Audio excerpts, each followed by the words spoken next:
Right, so this is my plan for today and next Sunday, is to wrap up this series on the Apostle Paul and the exploration of his life and his ministry. I was making some changes on the website the other day, and we had scheduled this series to go through May 15th, I think. So I know preachers. So my hope is, my plan is next week, we're going to be done with this because our family's going to take a little time off, a little vacation. We're looking forward to that. It's a good place for us to break. But I'm not making any promises. That's my plan. We've got some work to do before we get there, and it's important work. Next week, we're really going to hear about the last days of Paul. But today, what I want to do is I just want to set the stage, and I want us to begin thinking about some stuff that might be kind of challenging. This is some hard stuff that we're going to talk about today, but I think we need to spend some time doing that because it sets the stage for what we're going to talk about next week, and it really helps us to identify with Paul's journey in, I think, a very relevant way. Last week, we finished up the third missionary journey of Paul, and if you were with us, you know that he was in Miletus. You'll see that toward the center top of the map there, just south of the city of Ephesus. While he was in Miletus, he met with some of the leaders from the Ephesian church, and he encouraged them in their church and what they were doing. He also told them that he was on his way to Jerusalem, where he was going to experience great suffering and persecution and maybe even death. And they were very worried about that. And they tried to talk Paul out of it. What Paul said to them was, "I'm a captive to the Spirit. And because I'm a captive to the Spirit, I've got to go. Regardless of what is waiting for me, I need to get to Jerusalem." So he left Miletus, he sailed south of Cyprus, and he went to the city of Tyre. The reason they landed in Tyre was because Paul was on a cargo ship. And sometimes necessity dictates order and travel plans. So they took that ship, they went to Tyre, and they unloaded all the cargo. He was there for about 7 days, where he spent time with the disciples and the believers in Tyre. They too tried to talk Paul out of going to Jerusalem because they had been told by the Spirit what was going to happen, and they didn't want him to experience that. But Paul continued to press on. After those 7 days in Tyre, he took a short trip down to the city of Ptolemy. He was only there for 1 day before sailing once again to Caesarea Maritima, where he spent some more time there. What happened in Caesarea was really interesting. He went to stay with a disciple whose name was Philip. And while he was staying in the home of Philip, this prophet named Agabus, Agabus, this prophet named Agabus from the area of Judea came to Philip's house, went to Paul, and took off his belt, Paul's belt. It wasn't a belt like mine or a belt like you might wear. I mean, maybe you wear this kind of belt, I don't know. But it's much longer, probably made out of rope. And Agabus took that belt and he wrapped his own ankles up, his own feet. He bound his own feet and he bound his wrist.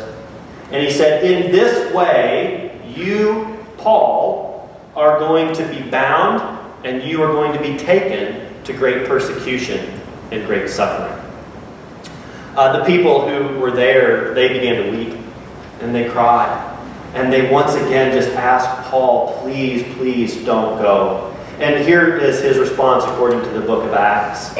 "What are you doing? Weeping and breaking my heart. For I am ready not only to be bound, but even to die in Jerusalem for the name of the Lord Jesus." What are you doing? You're weeping and you're crying and you're making this hard for me. You're making it harder than it already is. Let us not do that. Let's trust in God's will. I've got to go and do this, and I need for you to be in the right place for that. And these words must have had their impact because no more did people try to talk Paul out of going to Jerusalem. Instead, I think they did perhaps an even more faithful thing, and everyone in that church, every child, every woman, every man, everyone in that church gathered around with Paul. And they just prayed. They offered themselves up. They offered their thoughts and their fears and Paul and the unknown future and all that stuff. They just prayed to God that God's will would be done, and that whatever that will was to be done, that everything would be okay.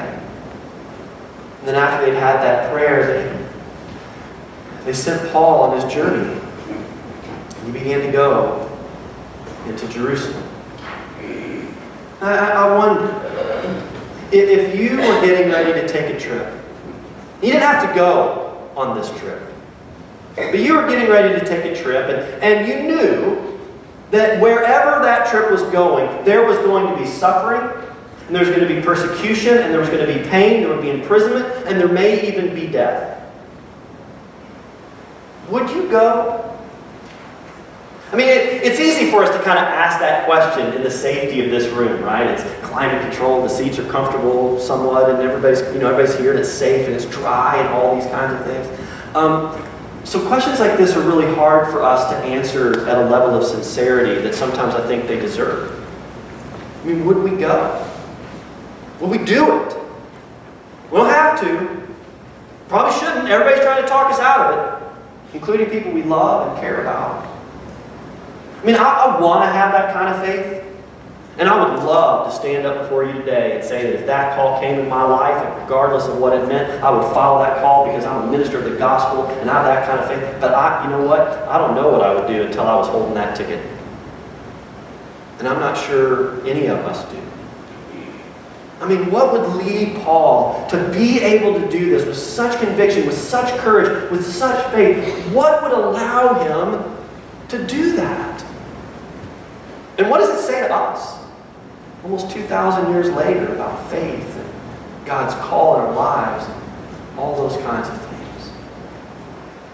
You know, as I was thinking about Paul's story and where he was going, I thought of another story from our faith history that for me is somewhat similar, though on a much different scale. In the ancient world, there were, you've probably heard of this, there were multiple plagues that in various times and varied centuries and places would just kind of tear through societies and cultures, and they would take lives by the thousands. One of those plagues was the Cyprian plague, and it took place, it kind of reached its peak between 250 and 270 AD. And historians have written about that plague, and they've talked about how that plague devastated the city of Rome. At its most intense moment, it was taking the lives of over 5,000 people a day in the city of Rome. Can you imagine? They didn't understand the transmission of disease the way we understand transmission of disease, and they certainly didn't have the technologies that we have to care for people who are sick. And so you know what a whole bunch of people did? They just ran away. They left. I mean, they saw what was going on. They were terrified, rightfully so, and so they left town. But here's the really hard part of this story, is that if they had family members, children, spouse, parents, cousins, close friends, whatever the case may be, if they were exhibiting symptoms, they left them. Because if you were trying to get away and you were trying to escape and you were trying to survive, you couldn't take someone who was sick with you because that defeated the purpose, right? And so they did this. They're placed in this unbelievable position where the only way to leave was to go, but the only way to survive once you went was to leave your loved ones behind. And so that's what they did. And they left them just to kind of fend for themselves and to end their lives by themselves, kind of alone and afraid. And it's just awful. But there was one group throughout all of these breakouts of illness that stayed. Christians. They didn't run. They didn't flee and they didn't go away. They ministered to, they nursed, they fed, they cared for. They were right there in the midst of these unthinkable circumstances, doing what no one else would do. And do you know what happened to them? They got sick. And they died. But they still didn't run. They just stayed and they kept doing it. And don't you know that made an impact on the people who experienced that?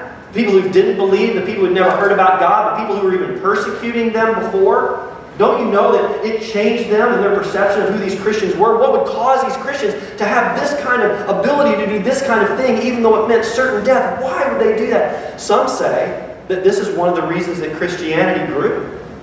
Was because at a time when everybody was running for their lives for fear of danger, Christians were running right toward it, even if it meant losing their own life. And when people saw that, they said, that is something. There's got to be something to this, or no one would do this. Right? This really intense moment in history, what would cause these people to do that? What would you have done? I'll tell you right now what I think I would have done. I think I would have scooped up my loved ones, and I think I would have taken them. And I would have gotten out of Dodge because I love and care for them. And you know what? If I did that or if you did that, no one would blame you. Because we're just trying to do the best we can. But they stayed. How could they have possibly done that? Now again, we can talk about what happened in the early centuries, and we can talk about these ancient plagues, and we can kind of bat those ideas around. What would we have done? Would we have stayed? Would we be gone? Because we think now in today's world, that kind of situation doesn't come up. I mean, we live in a different place, in a different age, in a different time, right? Well, I want to tell you a story that might point to a different direction than that. This is Dr. Kent Brantley. You may have heard his name before, and when I start talking about him, you may remember him even if his name is kind of fading for you. Dr. Brantley and his wife and children went to Liberia in 2013 to provide medical care for those who were caught up in the conflict and war that was taking place there. They were medical missionaries, and they went over there just to serve a community that was in desperate need. Already a pretty brave thing to do. To go and provide medical care in the middle of a war-torn country. But in 2014, things got even worse because, as you may remember, there was an outbreak of Ebola. And so Dr. Brantley had a choice. Do I gather up my family and leave? Do we go? Or do we stay? This is Nancy Wright-Ball. She was also a part of the medical mission team there, and she was serving in that same center when the virus broke out. She too had a choice. Do I go? Do I stay? They both decided to stay. He took care of patients. Her job was when people came out of those areas where the infection was present, she scrubbed everybody down to make sure that they were safe and secure and didn't take virus home with them. And so she was part of that containment team. What incredible faith, what incredible strength of character, what bravery. Do you know it came at a cost? They contracted the virus. Both of them. And while they lived, just barely did they live. And they lived only because they were able to get home, and we were able to do some things for them in time that gave them a fighting chance. This is Nina Pham. Nina Pham was raised in a very faithful Christian home. She went and studied at Texas Christian University. And I mention that because that is a university that's connected with our denomination and our church, Go Horned Frogs. So she went and studied at Texas Christian University, and she became a nurse, and she was working at the Presbyterian Hospital there in Dallas when a guy named Thomas Eric Duncan came in. He wasn't feeling well. In fact, he was quite sick. And she was on the frontline team that served him and cared for him and provided medical care for him. They thought that they had correctly diagnosed what was going on in his life, and so they treated him and they sent him home. It wasn't long before he came back because they had missed the diagnosis. He had traveled, he had been out of the country, and when he traveled over, he wasn't symptomatic, but he was carrying the Ebola virus, and he became symptomatic after he arrived. So now, here's the thing about the Ebola virus: if you're not exhibiting symptoms, you're not contagious.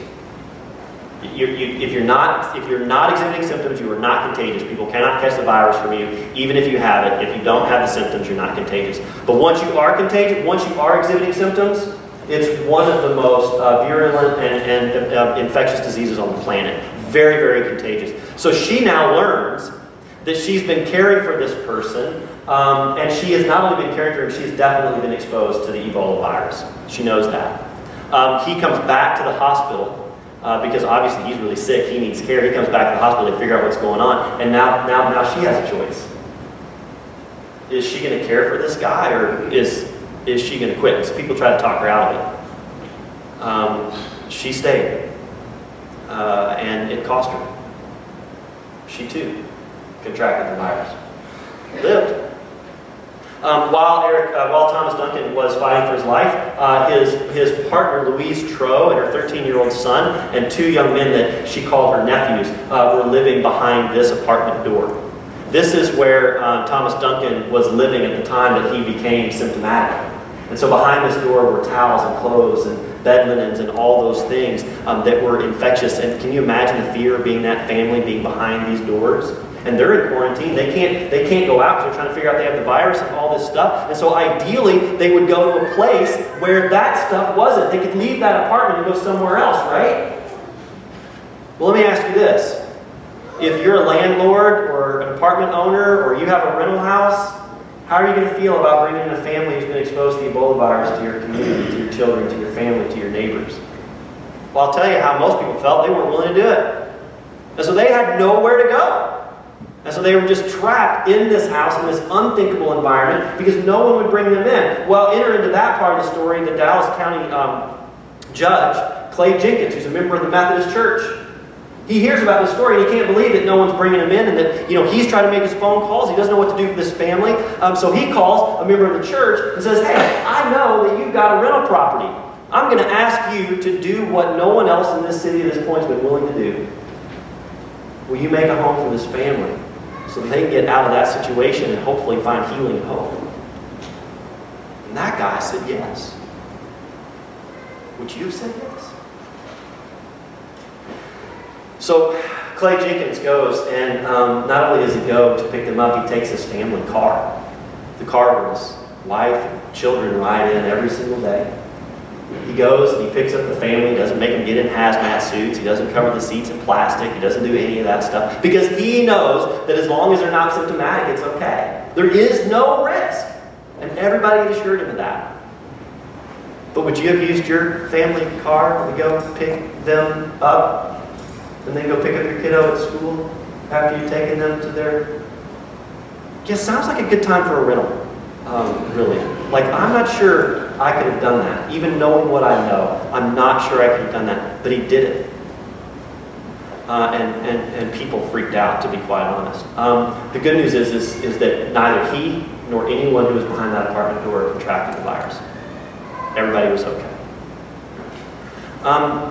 But still, I look at the story and I see what's going on here, and I can't help but ask the question, would we do that? It's not just an ancient story where we hear of things like this, people living out their faith in this way that put them in immediate and imminent danger. Would we do that? Would we answer that call? What possesses someone to do that? And I think at the heart of it is that it's not just faith. It's not just bravery or bravado or a job. It's not any of that. There's something in these stories that separates them from anything else, and that something is this thing called the call. When you are called by God's Spirit and you are held captive by that Spirit, you answer a call in a way that you might not normally do. A call is no small thing. These individuals were called. They had the choice to say no. But every one of them chose to answer the call, regardless of what it might mean for their lives. When Paul was getting ready to leave Miletus and he was talking about his call and what that meant for him, he said some words that I shared with you last week, but I want to share them again because they are so important to this topic. He said to them, I do not count my life of value to myself, if only I may finish my course in the ministry that I have received from the Lord Jesus, to testify to the good news of God's grace. Paul's life wasn't valued just on his own. Paul's life only had value for him in as much as it served others and as much as it gave glory to Jesus Christ. That's call. Putting the needs of the gospel, putting the needs of others ahead of his own needs, that's living into the call of Christ. And then he takes it a step further and he said, for me, living is Christ. Dying is gain. For Paul, the Christian life is one where we carry the cross daily. You've heard that, right? If anyone want to follow me, they must pick up their cross and carry it daily. You know what they used crosses for, right? It isn't just a decoration. If you're going to pick that thing up and you're going to carry it, it means that you're willing to carry it to the point of sacrifice. To offer your life as best as you can for other people. That's what it means to live for Christ. And then Paul says, for when we die, that's when we find gain. And I want to be very careful here. Sometimes people will talk and they'll say, they're in a much better place. We're going to a much better place. I think that is true, but I think that language can be really dangerous because sometimes it devalues the life that we have right now, and there is no devaluation of this life in Scripture. It's not like that life is so good, we just got to get through this one. This is our time. This is our moment. And life is beautiful and it's sacred. It needs to be treasured. And every single moment we're to live to the fullest, to have that abundant life that Christ wants us to have. None of this is talking about minimizing that. It's just saying that Christians are in a different place because we fundamentally believe that while it's a mystery, while we don't fully get it, we know that this is but a prelude. So what allowed Paul to do what he did? What allowed those Christians in the ancient world to do what they did? What allowed the folks that we've just talked about to do what they did? It's because they knew that regardless of what happened, they were going to be okay. Because they were living in Christ, and if they died, there would be gain. Here's what Kent Brantley said when he was thinking about his experience. He said, "As I lay in my bed in Liberia for the following 9 days, getting sicker and weaker each day, I prayed that God would help me to be faithful even in my illness, and I prayed that in my life or in my death, He would be glorified." Nancy Wright-Hall said, "I had no clue what was going to happen. Of course, I knew what the outcome could be, and yet there was no fear. There was just this sense of the Lord's peace and presence, and I thought whether I live or whether I die, it's going to be okay." You know, as I read those quotes, I thought that Paul could have written those. That could be in the book of Acts or in one of the letters of Paul, and we would read that and we'd go, "Yep, that's Paul right there." And you know what it is? But it isn't just Paul. It's the faith of Jesus Christ that called these folks to do something that we find very hard to imagine. And here's my prayer for us, is that we never have to imagine it. My prayer for us is that we never have to punch that ticket in a way that Paul had to do, or those early Christians in the ancient world facing the plague, or these people that we're talking about today. I pray we are never in that situation, and we never have to make those choices, and we never have to come to something so extreme. So why are we even talking about this? This is why. Because as Christians, you're called to take other journeys that sometimes scare us beyond our wildest imagination. As Christians, we're called to take the journey of entering into the valley of darkness with someone who's suffering grief and loss. Because someone that they know and love has died, because a relationship has come to an end, because a job has come to an end, because of a sickness or an illness or an injury or something, where their whole world has been turned upside down, and the grief that they are experiencing is so great that we can't even imagine picking up the phone and calling them or going over there, because what can we say? What can we offer? What can we do to make a difference? And so we get so frightened and we get so worried and we don't know what that's going to look like, that we're scared to enter the darkness. But as Christians, we are called to go to that place of fear. Because we're going to be okay. And those people who are in that moment of fear, that's the time they need us the most. You know, Scripture calls us to go and visit a prison. And we're called to go and visit those who are there. If you've ever been and you've had those big steel doors closed behind you, I don't care how hard you try to rationalize that in your mind, it is a weird experience. It's frightening. But you know what? Jesus calls us to go and do that. But Jesus doesn't just call us to go and visit the prison. You know what else Jesus calls us to do? To be there for the prisoner when he or she gets out. To mentor, to walk alongside, to guide, to empower, to encourage, to equip, so that they don't ever have to go back to that place, so that they can be forgiven for what they've done and find a new start in life. And to do that, do you know how hard that is for those who are coming out of prison? And you know what one of the hardest things for them is? They're finding that most churches don't welcome them in their doors. Do you know why? They're afraid. They're afraid of what might happen. And so they tell them no. But you know what? That's a journey that as people of faith we've got to take, even though it's scary. Do you know, as people of faith, we're called not to turn away from injustice. If we see injustice, we're supposed to run right toward it, and we're supposed to elevate it, and we're supposed to talk about it. And you know what my experience is when you talk about injustice?